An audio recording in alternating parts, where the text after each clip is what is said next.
신약 성경 중에 사복음서를 읽는 것은 약 한 2주 남짓한 기간 동안에는 말씀을 읽는다는 것도 글을 적는다는 것도 좀 이렇게 쉽지가 않은 것 같습니다. 성경을 여기저기 이렇게 찾아가면서 읽어야 하니 어렵고, 그러다 보니 말씀을 묵상하는 것도 글을 적는 것도 자연스럽게 어렵다는 생각이 듭니다.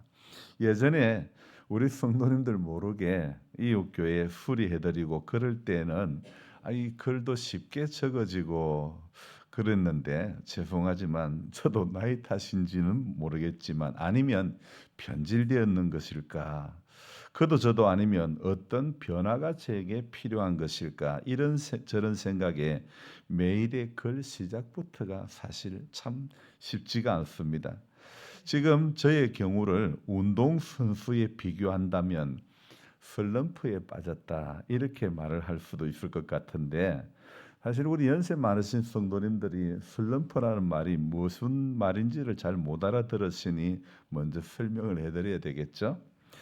국어사전에서 슬럼프라는 단어를 그 뜻을 찾아보면 운동 경기 따위에서 자기 실력을 제대로 발휘하지 못하고 저조한 상태가 지속되는 그런 상태를 바로 슬럼프에 빠졌다, 이렇게 이야기를 합니다.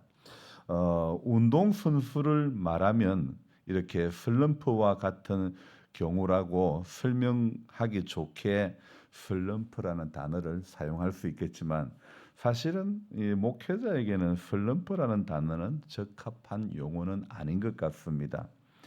너무 부족한 것밖에 없지 어떤 실력이라는 말을 갖다 붙일 만한 것이 없는 사람이기에, 그리고 목회라는 것 자체가 실력으로 하는 것이 아니고 스펙으로 어떤 가방끈으로만 하는 것이 아니기에, 한편으로는 쉽지만 또 한편으로는 어렵다는 생각을 이렇게 갈수록 더 절실하게 느껴집니다.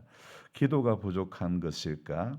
한결같이 아침 일찍 일어나는 건 얼마든지 하겠는데, 지금 생각 같아서는 충분히 가능할 것 같은데, 한결같이 참 일상의 은혜를 적어간다는 것은 쉽지가 않은 그런 생각입니다. 갈수록 어려워지니 누가 이 마음을 알 수 있을까 싶습니다. 그 어느 때보다도 정말 중보 기도가 필요한 것 같습니다. 우리 성도님들의 중보 기도가 정말 필요하다는 생각이 많이 들고, 여러분에게 또 요청을 드립니다. 사복음서를 읽는 것도 이제 막바지고 내일까지만 읽으면 사도행전으로 넘어가는데, 각 복음서의 마지막으로 가면 예수님께서 법정에 서시는 그런 내용이 나오는데, 오늘 이 28절을 보면요, 그들이 예수를 가야바에게서 관정으로 끌고 가니 새벽이라, 이런 말씀이 나오죠. 유대 지도자들이 예수님을 결박하여 빌라도의 관정으로 끌고 갔다고 했는데, 여기 관정이라는 게 무엇입니까? 우물을 말합니까? 관정이라고 하는 것은요, 바로 빌라도의 관저, 집무실을 이야기하는 그런 말이죠. 새벽에 관정으로 끌고 갔다고 했는데, 이 28절 마지막에는 좀 재미난 표현을 하고 있죠. 자, 끝부분에 뭐라고 들어있습니까? 관정으로 끌고 갔는데 끝에는 관정으로 들어가지는 아니했더라, 그렇게 이야기를 하고 있지 않습니까? 자, 왜 관정으로 끌고 간데, 집무실로 끌고 간데 그들은 왜 안 들어갔을까요? 28절 중간 부분에 그 이유가 있습니다. 한번 볼까요? 이유가 무엇입니까? 그들은 더럽힘을 받지 아니하고 유월절 잔치를 먹고자 하여.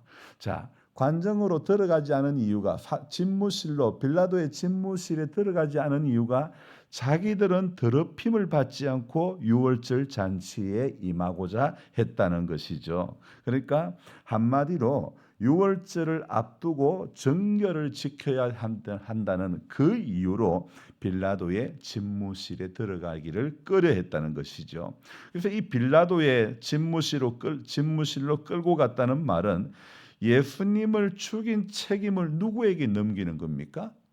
빌라도에게 로마에게 넘기기 위한 것이죠. 그러니까 그래서 모든 책임은 예수를 죽이는 책임은 누구에게? 자기들 유대인들 자기에게는 아무런 책임이 없고 로마에게 넘기고 빌라도에게 넘기기 위해서 빌라도의 집무실 앞에까지만 끌고 갔던 거죠. 그리고 이 이야기는 빌라도의 집무실로 끌려간 이야기 바로 앞에는 어떤 내용이 나오느냐, 우리가 여기에 또 주의를 해볼 필요가 있는 것 같습니다. 오늘 이 요한복음 18장 빌라도 앞에 서는 그 앞장면이 무엇입니까?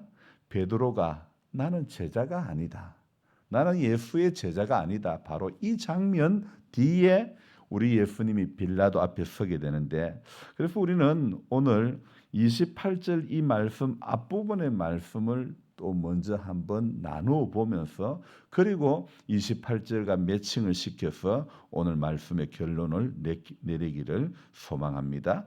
자, 베드로는 오늘 15절부터 나는 예수님의 제자가 아니다, 그 이야기를 하고 있습니다. 베드로는 예수님이 12제자 중에 몇 번째 등수를 매긴다면 쉽게 말하면 반장입니다. 수제자입니다. 수제자가 나는 제자가 아니다, 나는 아니다. 17절에 보니까 문지키는 여종이 베드로에게 말하되 너도 이 사람의 제자 중 하나가 아니냐 하니 베드로가 뭐라고요? 나는 아니다, 그렇게 이야기를 하고 있지 않습니까? 태연하게 나는 아니다고 말하는 베드로. 우리는 오늘 요한복음 18장에서 베드로와 유대 지도자들의 모습 속에서 믿는 사람들의 이중성을 볼 수 있게 되는 거죠. 어제 저는 봉화군 기독교 연합회 주관 예향음악회가 있어서 봉화 청소년 센터로 갔습니다. 저는 거의 밖에서 있다가 동방현주 집사님이 찬양 부를 때만 잠시 들어갔다가 나왔습니다.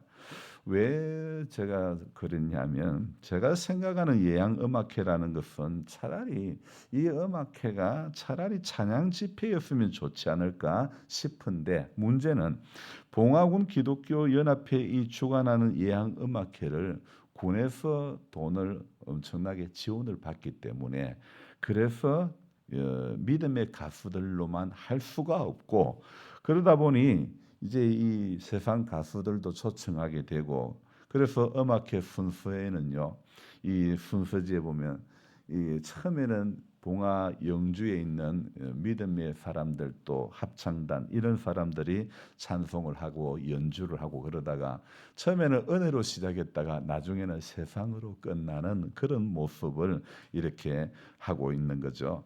사실 이 기독교 연합회 일을 제가 작년에 한 해 하고는 속으로 이 일은 안 해야 되겠다 생각을 했는데, 이 행사와 연합회가 하는 일들이 제가 생각하는 가치와는 조금 다른 부분이 있고, 보여주기식의 행사와 회장과 임원하기 위한 연합회인 것 같아 한 해 일해보고 서기 이상은 안 해야 되겠다, 이런 결론을 내렸던 것이죠. 힘이 들어도 제가 생각하는 가치가 제 안에서 이거 꼭 해야 되는 일이라면 힘든 것을 감수하고 얼마든지 할 수 있겠지만, 그렇지 않으면 내려놓을 줄도 아는 것이 아름다운 것이라 생각되어지는 거죠. 우리가 예수님을 믿는다는 것도 예수로 말미암아 복을 받는 것이 목적이 아니라 예수님의 제자가 되는 것이고 그분을 따라가는 것이지, 그것이 바로 예수님을 믿는 참된 목적이지, 베드로가 불을 쬐면서 예수님을 부인하는 모습을 한번 우리가 상상을 해봅시다. 오늘 17절 문지키는 여종이 베드로에게 말하되 너도 이 사람의 제자 중 하나가 아니냐 하니 그가 말하되 나는 아니다 하고, 그 다음에 뭡니까? 그때가 추운 고로 종과 아랫 사람들이 불을 피우고 서서 쬐니 베드로도 함께 서서 쬐더라, 이렇게 이야기하고 있죠. 자, 문지키는 여종이 베드로를 어떻게 생각했을까요? 우리가 세상을 살아가면 안 믿는 사람보다 우리 마을에도 믿는 사람이 많아요, 안 믿는 사람이 많아요? 예수를 모르는 사람이 더 많아요. 그러면 예수를 안 믿는 사람이 예수 믿는 우리를 어떻게 생각하겠느냐? 자, 문 지키는 여종이 베드로를 어떻게 생각하겠습니까? 한번 생각해 보면서 세상에 안 믿는 사람들은 나를 어떻게 보는 것인가? 여러분, 우리 이 문제를 생각해 보지 않을 수가 없는 것이죠. 자, 문 지키는 여자 입장에서 볼 때에 그렇게 쫄쫄쫄 따라다니는 이 수제자라고 했던 베드로, 정말 그렇게 목숨을 걸고 말고의 길을 자르던 그 양반이 오늘 지금 예수님이 붙잡힌 상황에서는 뭐라고 말합니까? 난 제자 아니다. 나는 저 사람 제자가 아니다가 이렇게 이야기하고 있죠. 그것도 참 서서 불을 쬐면서 태연하게 불을 쬐면서 난 제자가 아니다. 난 제자가 아니다고 그렇게 이야기하는 이 모습. 자, 여러분, 베드로의 이러한 모습은 문 지키는 이 여종의 입장에서 봤을 때는 저 사람 이상해. 저 사람이 이상해. 그렇게 보이지 않겠습니까?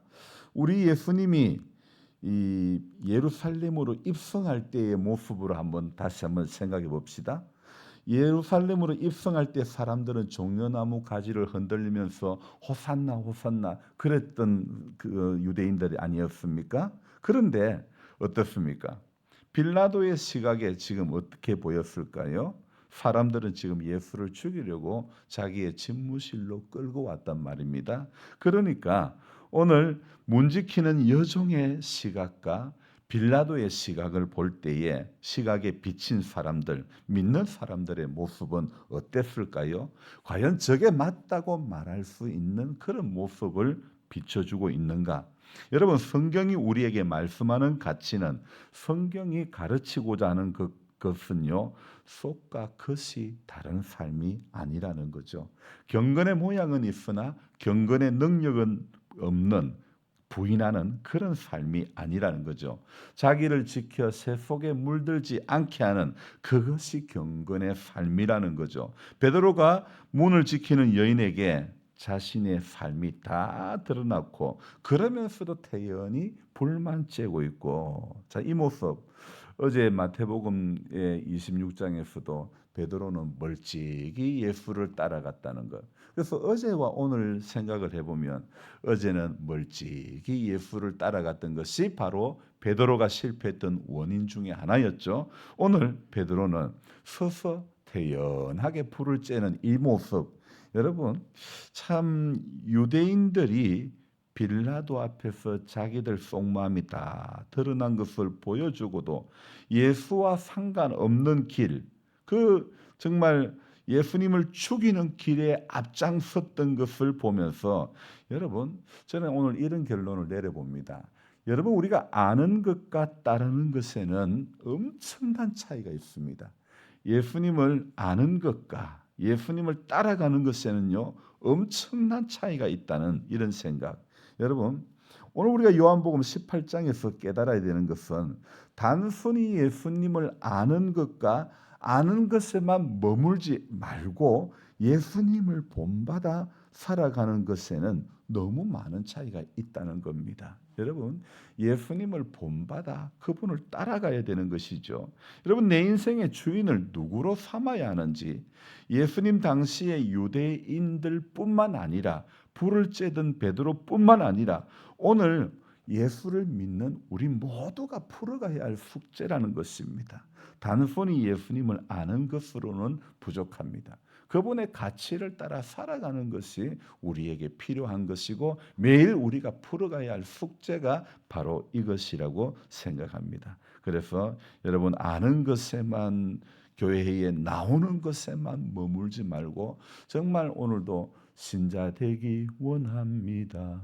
진심으로 진심으로, 그 찬송처럼 정말 주님을 따라가는 신자, 성도가 되기를 하나님 앞에 기도하며 나아가야 될 줄로 믿습니다. 문 지키는 여종에게 비춰진 베드로의 모습, 또 오늘 빌라도에게 비춰진 유대인들을 바라보는 시각, 우리 역시 이 마을 속에서, 세상 속에서 살아가면서 저 사람 예수 믿는 사람이라는 걸 동네에 모르는 사람 아무도 없죠. 내가 교회 다니고 신앙생활 한다는 것 동네에 모르는 사람 아무도 없습니다. 그렇다면 오늘 우리 역시 비춰지는 시각이 어떠해야 될지 늘 우리는 생각을 염두에 두지 않고 살 수가 없습니다.